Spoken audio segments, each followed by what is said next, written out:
epic day of service. We're at the Denver Audubon Society supporting Operation Pollination and the pollinators that are so important to our food source. Being human means taking care of our planet and our community, whether it's locally or internationally. There's 60% less insects than there were like 40 or 50 years ago. And also I just get a lot out of seeing the insects and birds in my garden. It's kind of like my happy place. We're definitely seeing decreases in birds and bugs and pollinators, and there's many different reasons for that. Habitat loss is one, but the use of insecticides and pesticides is another. We're just losing a lot of the habitat that they need to thrive. I hope this weird warm winter didn't mess everything up. We definitely encourage people to plant natives at their homes.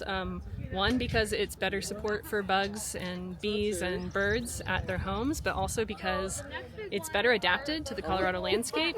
You don't have to use as much water. We hardly have to water out here. I actually want to learn more about planting things because it doesn't always work out very well for me when I try on my own. I believe in a healthy environment, and starting with the animals that keep other plants healthy is probably the best place to start. If the bees can't survive, neither can we.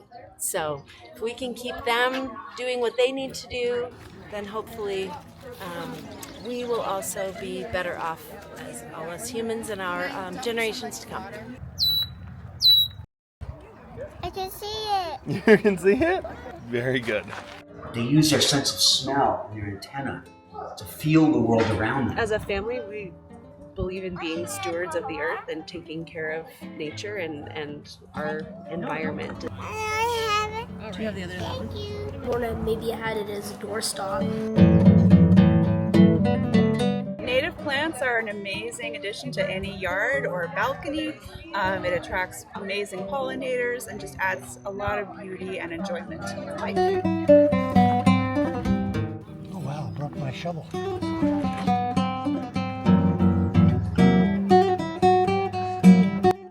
We're doing this to make the world a better place. We're keeping the balance.